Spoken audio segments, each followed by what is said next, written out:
Hey everyone, Captain Amazing here, and today we're going to do a roster review, so let's jump into it.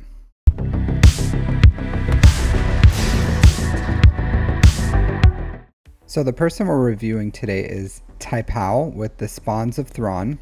They're at 7.4 million GP, 4.4 in characters, 2.9 in ships, a year and a half played, 1 GL.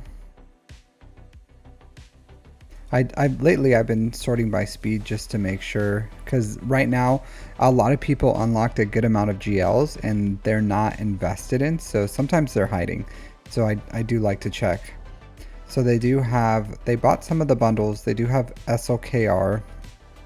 They said that their next farm will probably be Hut Cartel, which they're in a very good position to do. Let's look at their Jedi and Bounty Hunters.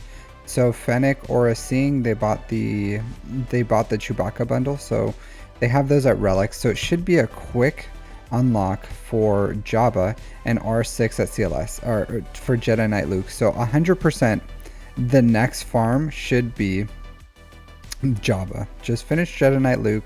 You said you didn't have CT3 done for Jedi, so you should have CT3 for Jedi. If you watch my assault battle guide, I go over how you can easily do that with what you have, so you're in a very good position for that. I like that you have Master Qui-Gon, Padawan, Obi-Wan at Relic 7. That's a very good assault battle. Alright, so after Jabba, what should you do? Probably, if you bought all the bundles, JML is a very quick farm after you finish Jabba. So depending on where your Rebels is with Mon Mothma, she's usually the biggest hold off there. So you have Mon Mothma at Relic 5. So after you finish Jabba, I would say go for JML because you're really close to unlocking him. So Jabba straight into JML. Just knock out those 2 GLs. You should probably, if you're buying the bundles, you're in a decently placed for resistance. So as annoying as this is going to sound, because you're in a good place for all your other GLs that are lightspeed bundles, what you should do is you should do Jabba, JML, Rey, then C, in that order. It's going to be ridiculous, right? Because you're going to go from 1 GL to what, 4 GLs, 5 GLs? Yeah, 5 GLs. Really quick. So it's annoying, but and you're going to have to save all your Zetas, but that's just where your account is. Like JML is, just take them all to Relic 7. So JML, Jabba JML, excellent GLs. You're going to want them back to back. As far as the Zetas, let's see what you have already. So you're going to want Bush's Zeta 100%. Other than that, you can live with the rest of them not having Zetas. So put one on Bush, give Jabba his 6. Then you're going to want to go for JML. You're going to want all of JML's Zetas. He's an excellent GL, so no love lost there. Once you finish that, you're going to go into Rey. I say Rey because you're going to want a defensive GL, and Rey's an excellent defensive GL compared to C. And C is the worst GL. Like, he's still good, he's still a GL, but out of all the GLs, he's a worst GL, the worst. So, but he's still worth having. So you need to just go GL after GL after GL after GL. And that's just where this account is. What you should be doing as far as this account while you're doing that, and you already have Marin here, and that's Jedi Knight Cal Kestis. So Jedi Knight Cal Kestis should be your next farm after C, and then after you finish Jedi Knight Cal Kestis, I would do Bo-Katan Mandalore. So you're going to be farming, and you're going to have a lot of time while you finish all these GLs, because it's going to be a lot of Chirotech, a lot of Zetas, which is fine. But what you want to have once you're done is you want the 5 GLs, you want Zepho, and then you want Mandalore. So that's going to be the best thing that you can do for your account. Get the 5 GLs, unlock Jedi Knight Cal Kestis into Bo-Katan Mandalore. You can use Tuskens to get CT 1 and 2 for the assault battle. That is also the the Tusken one and the Inquisitors one. For the Sith one, you have SLKR. You can also do it once you have Malik. You can do it with 3 stars. I have a guide for that, but you'll just have to do the SLKR one for that. And then Night Sisters. So Night Sisters are a little weird. You can do the assault battle for Night Sisters, but I wouldn't. You do have decent investment here. So if you take Marin to at least Gear 12 and Old Daka to Relic 5, then you can do the Night Sisters one. I would say it's not a priority. Once you finish or start working on Jedi Knight Cal Kestis, at that point, I would say invest in Marin, take her to at least Relic 3, maybe Relic 5 on Old Daka, and that'll be enough investment for you to get CT3 for the Night Sisters, believe it or not. You just have to follow my guide.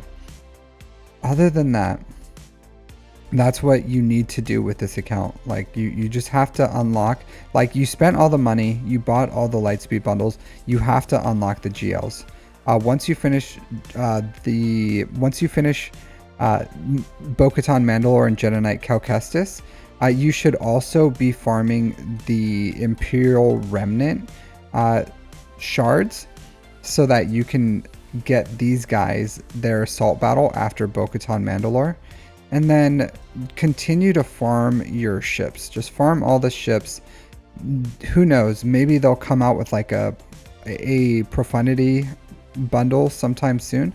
But after you're finished with the Peridea Assault Battle, you're going to want to get pretty much like Profundity and then maybe even Leviathan after that, or the 2025 fleet.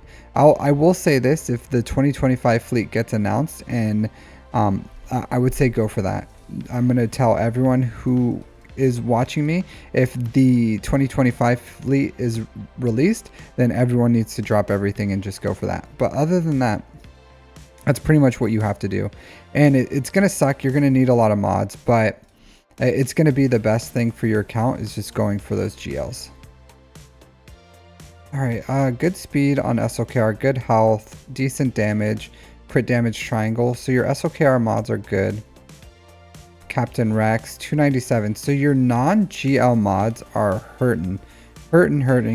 So the good thing is you're about to unlock Jabba, and then you have the Poncho Bros Assault Battle. So that's gonna help you a lot for building your mods and getting that depth of mods within your account. So because your overall mods aren't very good, but that's fine. Your SLKR is very well modded, and the fact that Jabba is going to be your next GL means that you're going to start earning those passive mods. Just make sure to follow my slicing thresholds and mod potential, and you'll be just fine. But that's the best thing that you can do with this account overall. I know it's going to suck. If you get tired of doing GL after GL after GL, maybe you can do like a side farm of something, like a passion project, or you can fit in like Jedi Knight Cal Kestis or something. Just know that like there's nothing that's going to be better for your account than adding in those GLs. Like that's just how it is. GLs are capable in every single game mode. Like, yeah, the assault battles are great. Bo-Katan Mandalore, Jedi Knight Cal Kestis are great, but Galactic Legends at Relic 7 are going to be able to perform in every single game mode.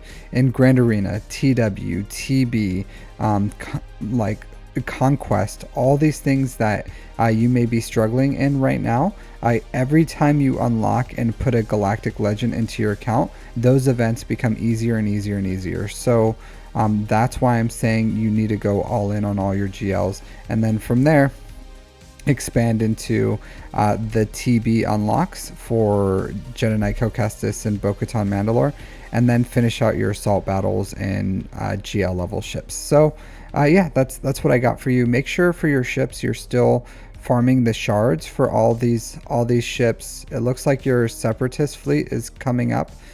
So finish the stars on the Malevolence and the Bomber. Finish the TIE Echelon for the First Order fleet. That First Order fleet's actually very useful. You can burner a Punishing One Executor, as in like taking a trash fleet, have them kill, use their specials and the AoE on the Executor, and then you come in with the Finalizer, TIE Echelon, First Order SF TIE Pilot, and or not TIE Echelon, First Order SF TIE Pilot, Kylo Ren's command shuttle, and TIE Silencer, and you can beat that fleet. And if not, then you can at least kill the Punishing One and make it a clean upable fleet. So that way you can throw your Executor on defense, and you can use Finalizer to beat it on offense. You can still do it with what you have right now, believe it or not. But if you get the TIE Echelon, you can use that as the first reinforcement. Otherwise, you can use the Ebon Hawk just as the first reinforcement. But I still like TIE Echelon just for the survivability, personally. Other than that, finish your pilotless ships, like get all these done. Once you have all the pilotless ships, start working on like TIE Echelon. The Star Fortress is pretty good. Finish the Sith ships as well, but it's going to take a lot. Just keep working on it. Comeuppance is great once you get investment on your Zori. So Zori's a good character. I wouldn't say you need a prioritizer right now, especially considering you don't even have Rey. But once you do, then it's a good fleet with the Radis, and Zori is a good character.